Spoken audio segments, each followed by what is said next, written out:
Hello,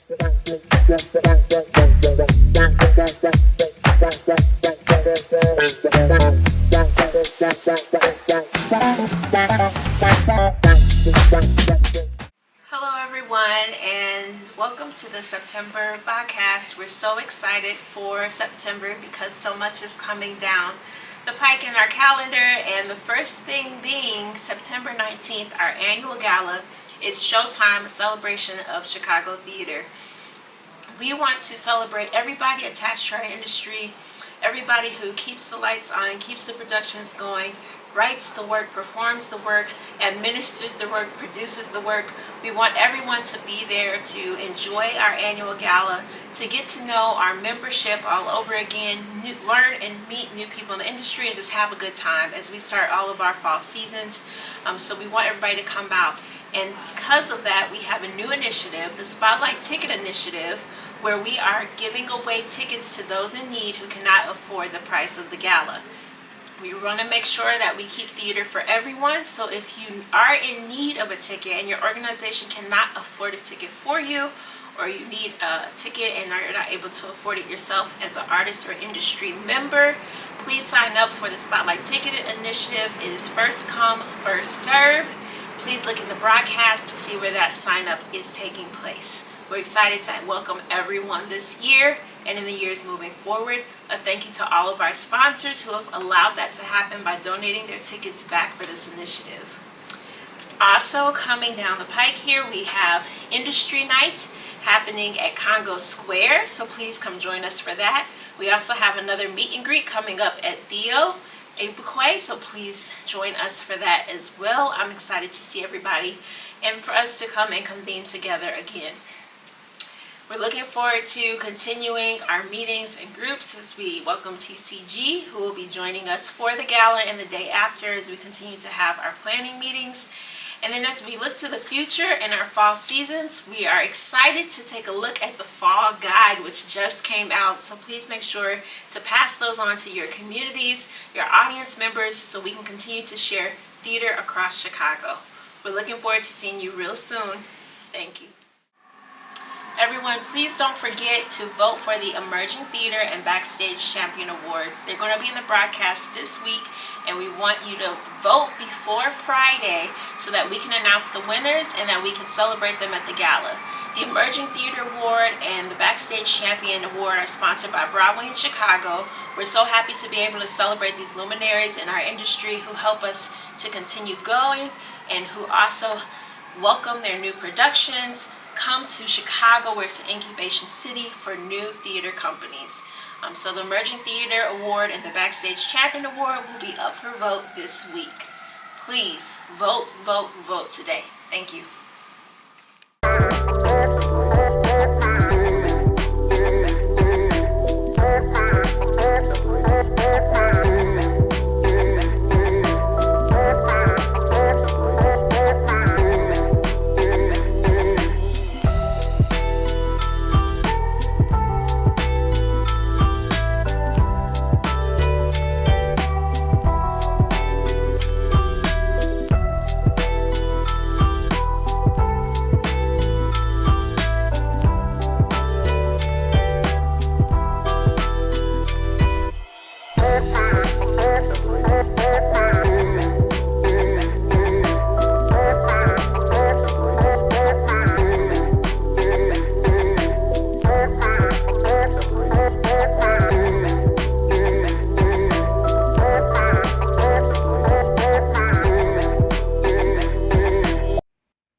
I'm joined by Maisha Tierra, who is the artistic director here at Perceptions, and she's going to tell us a little bit about Perceptions, how they got started, their mission, what they're working on, and what she's working on as we move forward. And this is our Fresh Faces segment here in our video podcast. Thank you so much for allowing us here in your space today. Wonderful. Thank you for having me. I'm excited. Of course, yes. The South Side, I love this. This is where I grew up. I grew up in Woodlawn, so always being able to come over to the South Side and explore, especially new theater. fresh faces. You're an emerging theater. You've been here theater for 4 years, yes, but in this space for 2 months. Yes. Tell me a little bit about that transition and how it came about. So originally, we started at the very tail end of the, well, not tail end, but the beginning of the pandemic, but we didn't realize that yet. Mm-hmm. So we got all like our paperwork and everything together at the end of 2019. Oh my gosh. And then they were like, COVID is a thing, so we had to pivot. And most of our company is made up of Gen Z and millennials, so we said, okay, we can pivot. Right. We will just do everything online. I'm like, it's not that hard. We can figure it out. So we literally filmed our first 2 years. Every single thing we did as a theater. We filmed all our shows. We filmed all our festivals. All of our readings. Everything was just filmed and released virtually. Then last year is when we did our first thing in person, which was our second BIPOC Play Festival. And it just showcased different BIPOC artists on the South Side, playwrights, and just different artists on Chicago in general who don't often get highlighted enough. And then this year we had the amazing honor of doing the Jeff recommended Panther Women in the Army for the Liberation by India Nicole Burton.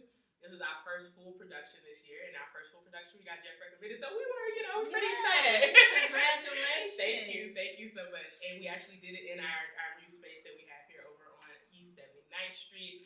It was very immersive. It very much gave 1960s Black Panther office when you walk in, and it was very community based. We're very big on making sure our community know that we're not just here as a company that like produces shows, but we're here to help other people in our community who want to be a part of theater and just maybe don't know how, or financially it's not always feasible. So we do reasonably priced as much as we can based off the demographic of what their yearly income is, because we did a lot of research on that as well to make sure that we are coming into our community and helping uplift it and not doing anything to be against it or being a transplant who's just here to take, but we also want to give. So we do a lot of programming around our shows as well so that the community actually feels like they had a process in helping us build what we're building.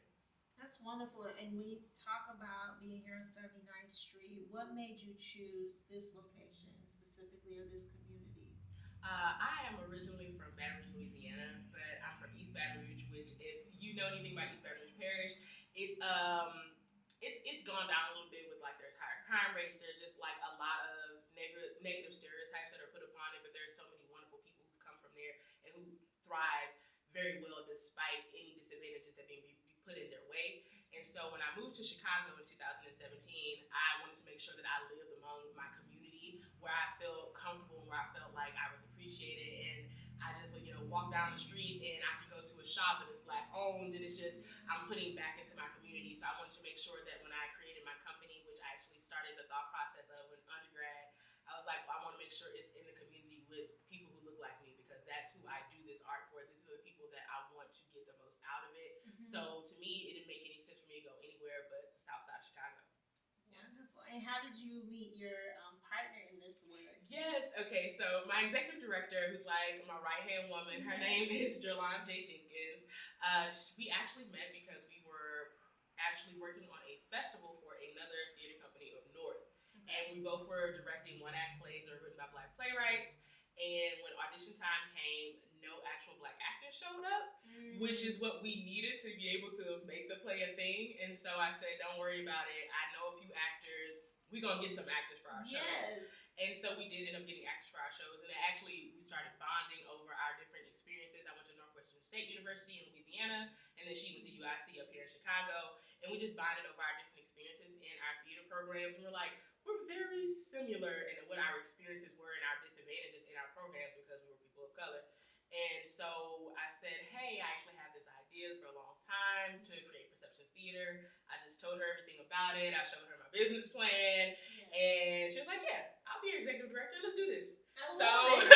Yeah. That's the great thing about, the hard work that you put in and starting something, but also about Chicago, because we really are a incubation city for storefront theater, for theater in general, and bringing together minds in that way, around common beliefs, common goals. And so it's really good to see and hear about how that work comes to fruition, and that, it takes, 4 years, it takes time, how you have to pivot and have all these changes. And so overall, what is the mission of Perception? So our mission is that we are and we are here to bring more theater to the South Side African American community of Chicago. And we're also a BIPOC training ground and economic training ground for BIPOC artists. So we also offer classes, we do headshots, we help people with their resumes. We've actually helped a few people get agents in Chicago. We've helped people with self tapes, and we're just trying to fill in that gap for Black and brown people when it comes to getting educated on what to do in theater and how to do it and how to get jobs and how to get management, and just not only in front of the camera but behind the camera and behind the stage as well, where we're actually going to be going this fall into creating classes, workshops for learning how to be a stage manager, learning how to do lighting design, That's learning amazing. how to direct, how to be a playwright, so that we know that there are other opportunities outside of just being an actor. Yes. And being an actor is beautiful and amazing, but if you're an actor and you don't have a director, you don't have a playwright, you don't have a lighting designer, you don't have a sound designer, then how can you put on a show? You need all these elements, and a lot of times I often see creative Black and brown people who don't realize that that thing that they like to do, like, oh, I can mix and master some songs together. Okay, so you can be a sound designer, is what you're telling me. Or, oh, I know how to sew. Okay, so what you're saying is you can be a costume designer. It's a lot of just opportunities that they often don't realize are there because you don't a lot of times have schools that are doing art for them in their community. So it'll be a little bit harder when you're trying to decide for yourself, hey, what do I want to do, and is it interesting, and do I even know if the art world will have a place for me? Truly. Yes, oh, I agree. There's so much about finding that multifaceted individual who can do many things, especially as an artist. You're gonna have to, you're gonna have to be in the back cleaning up. You're gonna have to, figure. So we were just set up the camera. We try to figure out. There's so many different aspects, and I feel like a lot of times when, even in general with families, when they hear you want to be an artist or they hear you want to be an actor or in theater in general, there's this fear. They're like, oh, you gotta learn how to do something else, or you go to school for something else. But there's so many varieties in terms of this industry and career paths. So I'm very glad that this is a place for people to come and learn about that, especially now in this moment. And so you're here at Perceptions. What work do you all have going on? You just talked about the recent production. What are you gearing up for now? I am. We just finished our third annual BIPOC Play Festival. We actually have it released virtually into September 6th. So if you want to find out more about that, you just go to www.perceptionstheater.org. Yes.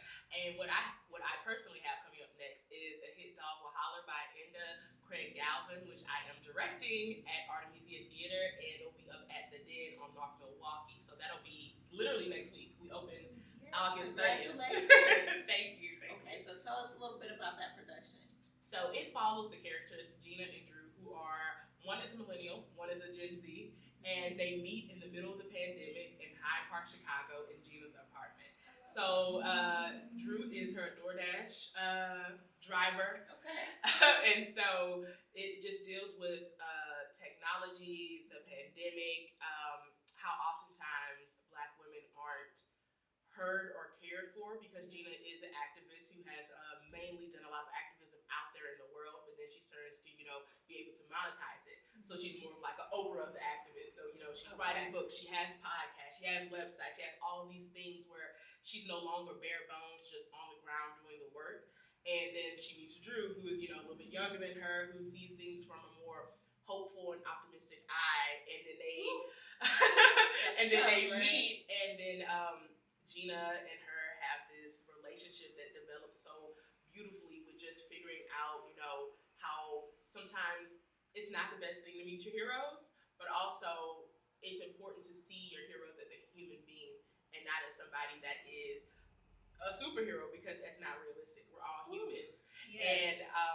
And so a big part of the show I feel very important about is that doing that self-care. Oftentimes Black women are very much so activists. A lot of them don't get the name notoriety because you don't see them in a lot of the forefront of these movements that happen. But we're right there doing the work, on the grind, and I think this is very important for them to be able to be showcased and say, hey, we're here, we're doing the work, but also this work oftentimes can be too much. And this play shows what happens when it is too much. And where do you go from there when you feel like the weight of the world is on your shoulders and you have nowhere else that you can go? So it's a two-person play. And it's just them, technology, the lights and the sound. We just wrapped up like the last 5 years of our lives, right? Oh my goodness, it's. I think that is the work that we're about to see, right? The work about the pandemic and what we had to do to trailblaze during that time, the burnout that people had to still work through, especially as artists. You just mentioned that you all pivoted and did everything online. While you have all of these things by the outside world that are going on, and then being a person of color in this world in general, but also as an artist, also as somebody who struggles from day to day. I think these are the stories that are going to start coming out and having that focus, and it's really important to tell them so that people don't feel alone as they're going through and realizing some of these things. A lot of us are still recovering. Yeah.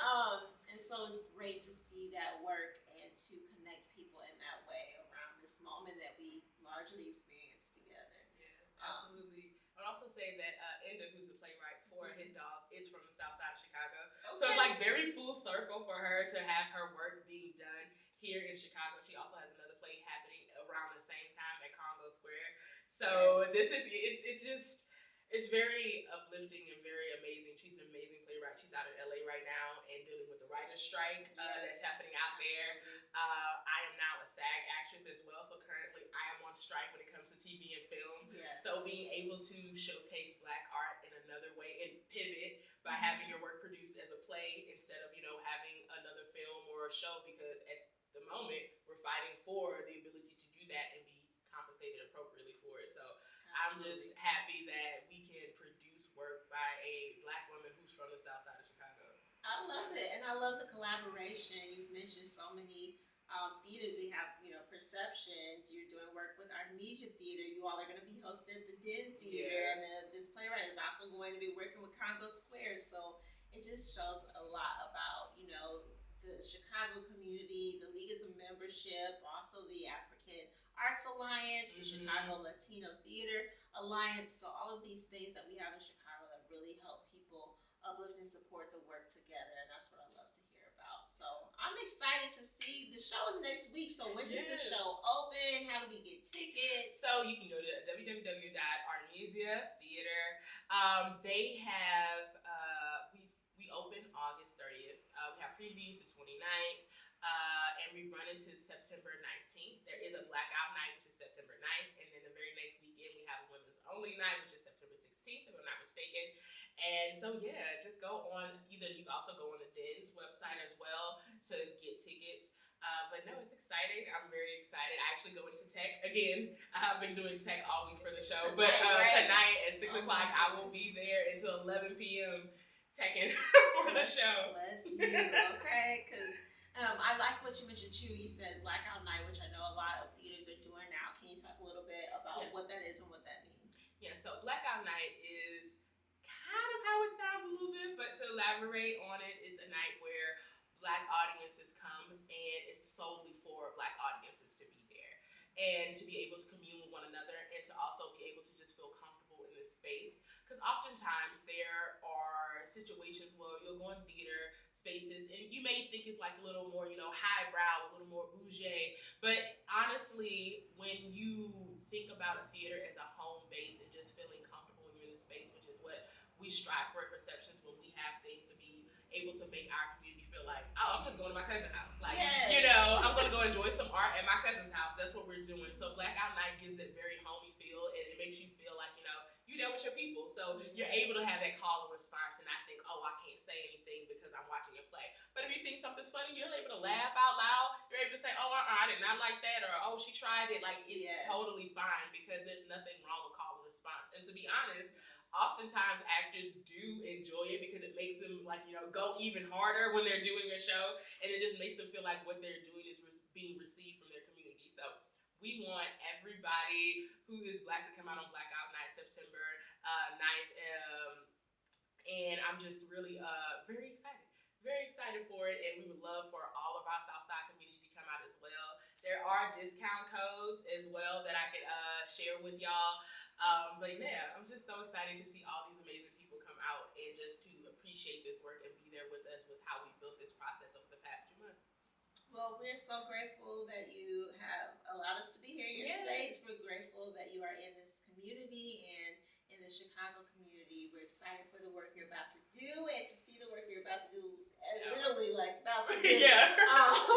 But we want to make sure that everybody has the opportunity to meet new faces in the league, to make sure that you're connecting and making these partnerships. You already are doing so much with the 4 years that you all have been here, and we can't wait to see the years to come. So thank you so much, and you all come check out Perceptions Theater, all right?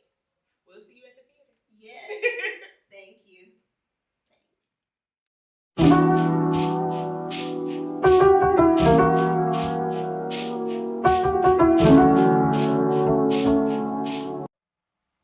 Hello, everyone, and welcome. We are here in the Den Theater with two of our member organizations, Tanya Ward with Rivendell and Willow James with Artemisia Theater.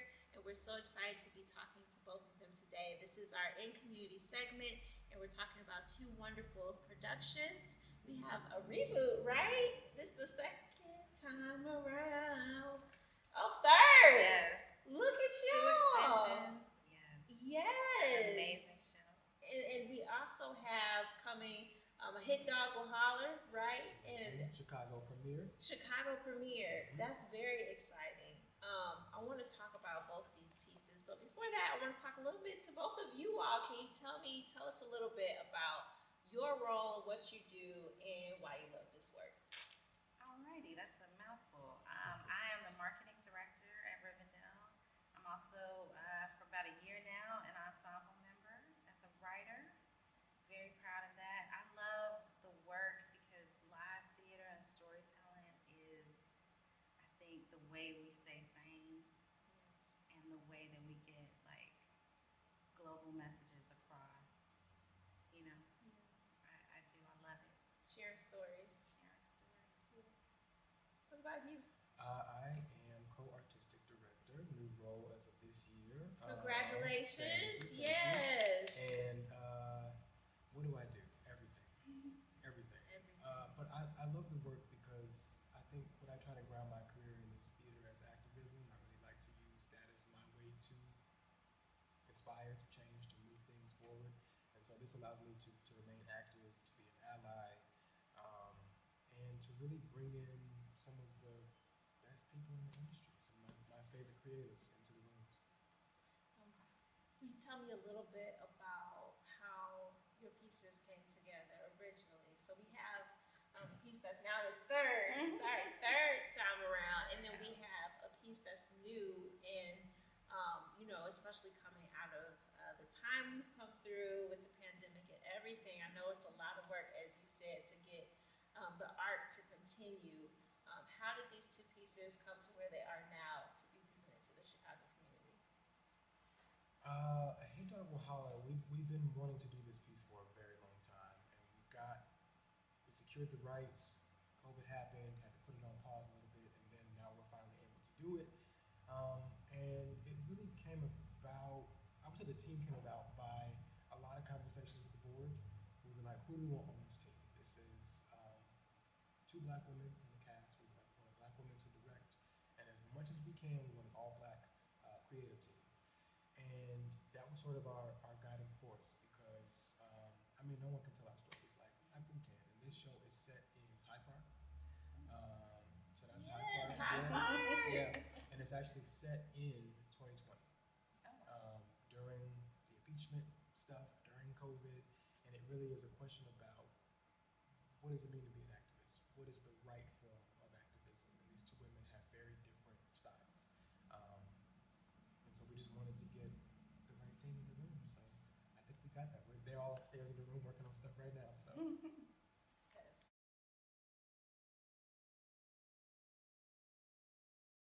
So like I said, during the pandemic, we kept going. We were virtually workshopping the play, really taking that time to like develop this amazing story. It's a dark comedy. It is about a crazy family that I think a lot of people can relate to. Clearly, fully sold out. From previews, we were sold out. Let's do it again, sold out. Let's do it again, sold out. So, What's drawing people to the story, do you think? The amazing performances. You have to shout out to an all-female Rivendell ensemble member Wonderful. cast. The way that they work together, the way that they vibe off of each other and become these people. Mm-hmm. It's just natural. I love to see this cast like rotate around each other. And who do we It's have in the fabulous. cast? We have the fabulous, well, Jessica Urban is no longer in the cast. Broadway or New York called her, so she had to go. Megan Jarakis, who you've seen everywhere. Mary Cross, Jane Baxter Miller, and our wonderful Tara Mallon, who's our artistic director and founder. It's just an awesome, they're crazy. Just a bunch of crazy ladies in a family going back and forth at each other. And I think it's just a relatable story. And clearly people are coming in and come back in September 14th through the 30th. I'm plugging. Yes. Please come see the show before it goes. Yes. And shout out to Tucky White. We specialize in working with new writers on new plays, and I think that's one of the reasons I love being there. It's just to see someone who isn't, Broadway polished Yes. and doesn't, you know what I'm saying? It's wonderful to see, because I'm a writer as well, to see that work come Yeah, out. that work Especially, come out. I feel like there's a lot of work that's coming forward right now, about the pandemic, about loss, about all of the trauma, all of the things we went through. This is something we uniquely experienced together, but that was still so different from individual to individual. And so, I think a lot of new writings are going to come out about that time and experience. And we got to speak to Maisha Tierra earlier in Receptions, and just thinking about, how these stories connect across neighborhoods, across communities, and how they resonate with people because of that kind of aloneness, togetherness we were in, right? So I just find it very interesting, this new kind of emerging era. I know you said you all were working on it for some time, but it's still relevant, of course. Oh my God. And then for it to be a premiere work and connect still, I think people want those stories to continue to connect them. People want to feel the real, I Yeah. think. We were talking about, rehashing the historical over and over again, but I think that people want to feel something. It's our when they come. history. Yeah. Yeah. And I Whatever think it people is. too want to, I think we all question what kind of art, not even just art, what did we want to take in during the pandemic? News, information, and I think people started to question the art that is produced, TV, film, theater. Like, what am I taking in? Why am I going? Yeah. Do I want to just see Broadway shows forever? Do I want to see something that's going to make me think and go home and go, dang, that really stuck with me. Like, I'm still thinking about that. And that's interesting because that is a huge debate right now, right? Some people have an idea that right now theater needs to be happy and perky. And so, having these two stories, So we probably both that counterbalance that, and still seeing people come out, because the truth is life is not happy and perky all the time, Especially as you said, as these new stories come out that Yeah. are set during the pandemic and Trump era. That wasn't a happy time for many of us. And like with Hit Dog, these two women, like Gina, who is agoraphobic, she's just fearful of outside. She literally orders all her food, she don't go nowhere, and her activism is online. She's social media. And then she meets Drew, who is in the streets. And their immediate clash is like, why do you do what you do? Why do I do what I do? I'm right, no, I'm right. Right? And ultimately, the story becomes, we have to sort of band together because now we're fighting to be Black women and free in this country. Not just Black, not just women, not just people. But yeah, I would push back against all of that. Don't get me wrong, there's a ton of happy stuff you can go see. there's plenty. Plenty. Yeah. Yeah, Riverdale is not known for happy. We know. But you're gonna feel something. That's I think that's where I'm staying. Like people want to feel, they want it to be real, they want to relate somehow. You know, it's happy. I don't know. I think Not right now. Yeah, we need balance. Yes, we need balance, right? absolutely. We need to face the reality that it is.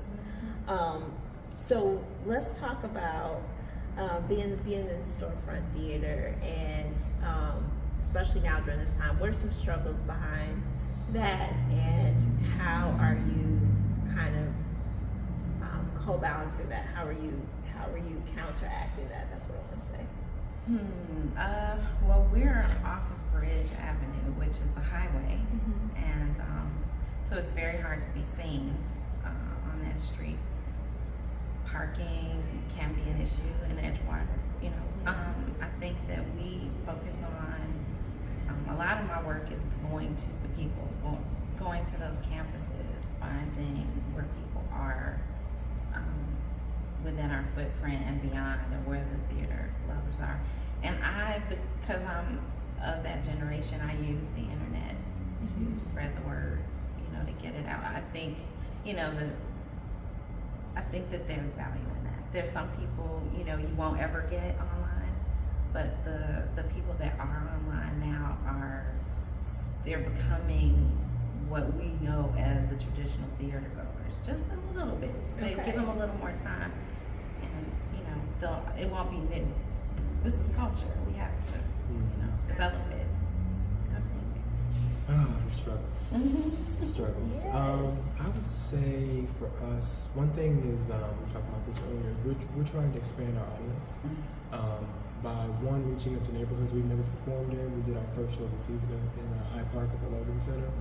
We've always been Wicker Park, up north. We're trying to really go out into the communities that we want to attract. I think it's, when you say we want people from the South and West Side, and if you do a show up in Skokie, it's like, how they gonna get there? Right. You know? So that's one. And I think within that is branching out of our brand, maybe. I think a lot of the storefront theaters have a niche or a thing they're known for. And I think what I really want to do is expand that and let people know that we are feminist theater, we are social justice theater at our core, but that means a lot of different things. Right. And we do a certain kind of work, but it's real. It's people that you see every day, people that you know, that you work with. So just trying to branch out, to get out of maybe what we were known for, or get out of expand our audience, welcome in more folks who maybe wouldn't always see theater, but see two black women on stage and they're like, I'm coming. Yes. Yeah. That word of mouth is still very powerful, Yeah. and necessary within community. And then speaking of how, you know, we build and incorporate community, what are some programs that you're doing maybe around the work or in the theater that's effective? This fly wants to be a third, like a fourth character. Right. That are helping make an impact across the community. Well, right now we have, you know, our Fresh Produce Festival is happening, and that's just a workshop series where we touch new plays, put, you know, established artists around it, bring that work to people. And I think that it's interesting because sometimes people think that folks don't want to see, you know, before the full production of things. People love readings. People love that behind the scene, that moment. I think that's a different person than just the traditional sit in the seat with the program, you know, person. And we really do things like that. We try and engage artists from around the city, you know, to just kind of get down with us. We really love college students. We consistently keep a conversation going with artists of all levels. That's wonderful. And you see people coming in for that and reacting to that. One of the things that we're doing is really around ticketing. Okay. Because, you know, you're going to go see a show and you go on the website and you're like, how much are tickets? Huge topic right now. I It's know hard. across It's the hard. And there are industry. things people really want to go see, and they have to factor in how far is the theater from where I live, how much are the tickets, where am I sitting, all that kind of stuff. So in addition to our like general ticket price, $25, we have pay what you can previews. The Dan's been super nice to us to let us put in random prices, so you can go in there and pay $1 for a preview, $2. And then we have a couple of special performances. We have Blackout Night on September 9th and the Women's Night on October 16th. Back-to-back Saturdays where tickets are $10. So if you identify as a woman, come out on the 16th. As a black person on the 9th, and we reduce those tickets to say, come through. Don't worry about the regular ticket price. Come if you can, and slide a few comps in there for some people. We really want to not make that a barrier. Yes. Because there's so much work out there that needs to be seen. People want to go, but it's $50. And you're like, that's the seat way up in the balcony. I can't even afford that, so I can't go. That's important, and I'm happy to hear that because we have those tiers as well. And don't let money stop you from coming over, please. So much so that we have a very hefty ticket price at the top tier, so that those people that can leave a little extra, so that we can afford to support people who can't. You have to do that. You have to do it because some people can do it, and they're happy to do it when you present it to them. We welcome it. Yes, we welcome it. And I want to shout out the league for having smart tickets, because we've got so many. Our media has got ticket program. So many college students that are coming to see this show. Oh, that's great. We had a group from DePaul just get a block of tickets for our preview. So we've been having college students come through for both of our shows this season, which has been really cool. Yes. Shout out to the league for a lot of things. Thank you. Yeah. For a lot of things, because I think thank you. I think membership that allows to make this possible. Pay your dues. No. I mean, coming out of the pandemic when nobody knew what was going to happen, It was weird. It was like, we can do this through them, and we can get a good rate, and we can stay alive. Thank you. Thank you, League.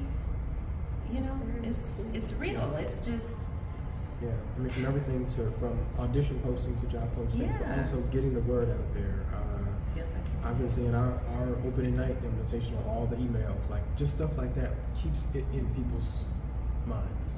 Thank you. We appreciate it. Oh, y'all are great. We're gonna make a commercial. Let's switch gears a little bit, because we're talking about theater and equity and how we also take self-care as people of color in this work.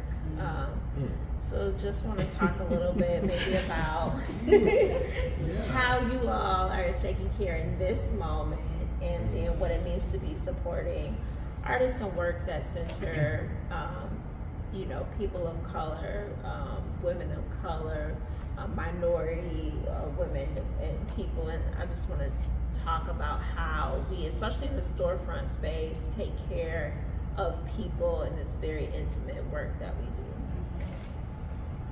do.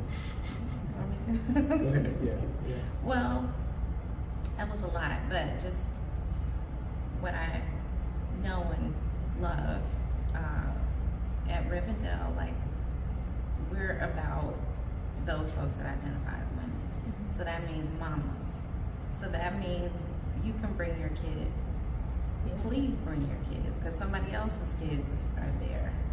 We don't separate that. When I first started there and I came into the rehearsal room, there was a crib, and or not a crib, but a bassinet sort of thing, And I was like, wow, is that for a show?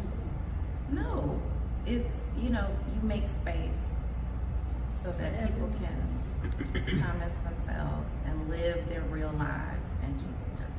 And I thought that was super cool.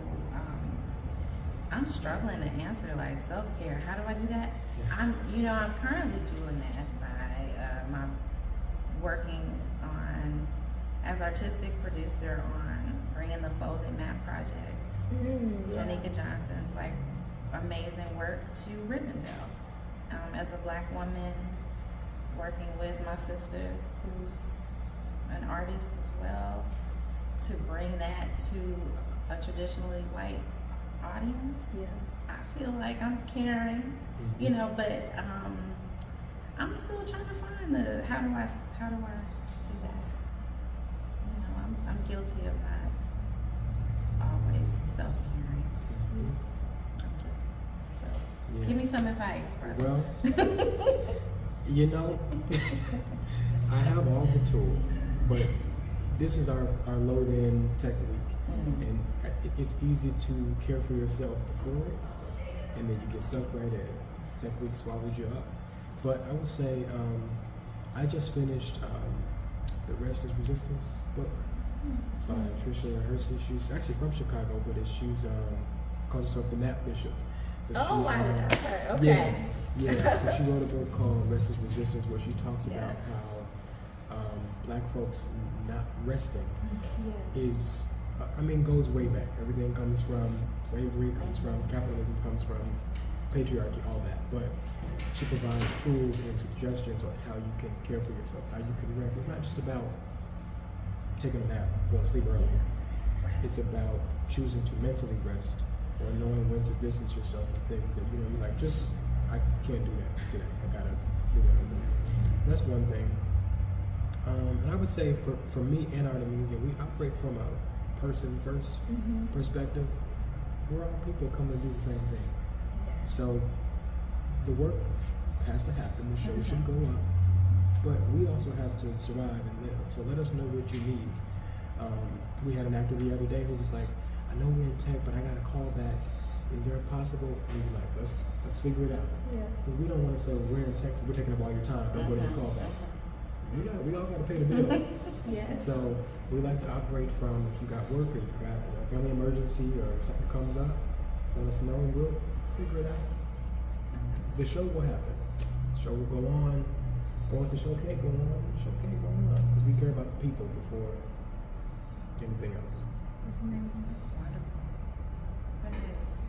And tech week, and you're here. Right on. Right, that part. Right on. And you're like calm and not like. I think as tech is with storefront, everything and anything comes up. Yeah. Budgetary concerns, set pieces flying off, somebody gets sick. There's like something comes up. But I don't know.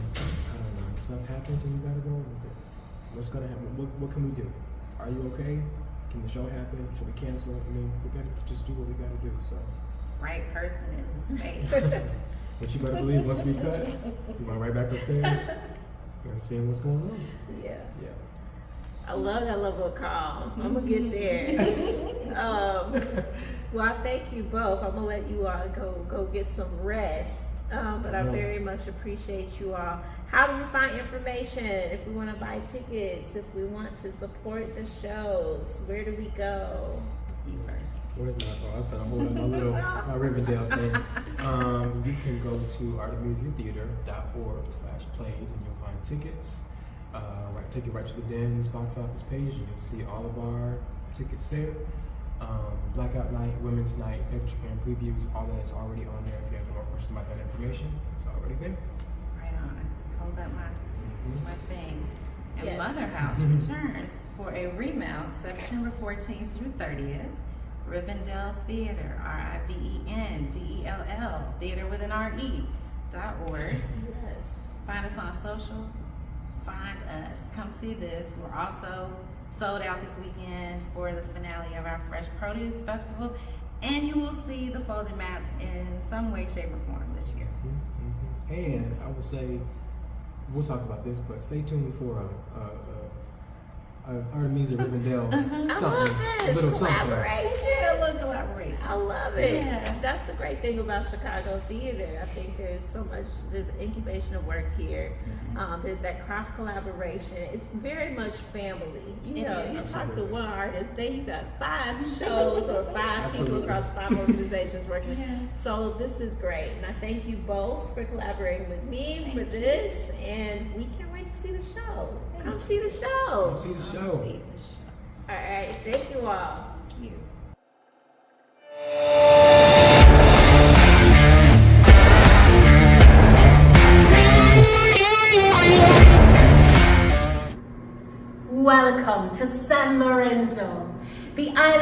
San Lorenzo is 50 miles long and 20 miles wide.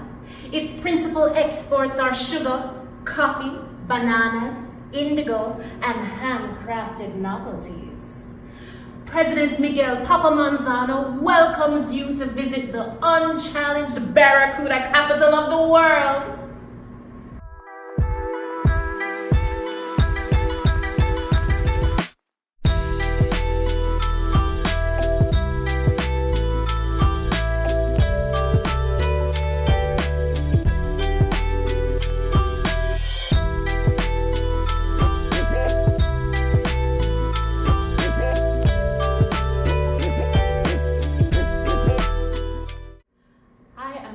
Dawkins. I am an understudy in Cat's Cradle. Cat's Cradle is going to be performed here at Lifeline Theater, a wonderful theater in Chicago in Rogers Park. They take literary works and adapt them for the stage. Cat's Cradle, if you don't know what a cat's cradle is, it's, you see like on this cover here, these patterns with string between your fingers. You know how like as kids you'd play those games, you'd make little patterns with strings in your fingers. There's one that's called a cat's cradle. And even though it's called a cat's cradle, when you show it to someone, you know, you're saying, hey, look, this is where the cat sleeps. But when they look at it, they just see crosses and X's, and it really doesn't look like there's a cat there. It doesn't look like there's a cradle. You don't know what they're talking about. And I think that theme really, that idea really symbolizes what the play is about, how there's chaos, there's crisscrosses, there's images, there's all these things in the world, and we as people assign our own meaning to them when there really is nothing there. Maybe, I don't know, that's up to you. So the play really challenges people's ideas of what it is to be an American. It talks about religion and science and government. It's set in the 1960s, and it's really zany. It's based off the book written by Kurt Vonnegut. It's a satire, so even though there's a lot of deep topics to discuss, it comes at it with a very comedic, over-the-top attitude. Yeah, you're gonna love it. It's wonderful chaos. So come see Cat's Cradle. It opens September 12th, closes October 22nd, and previews start this weekend, this Friday, September 1st.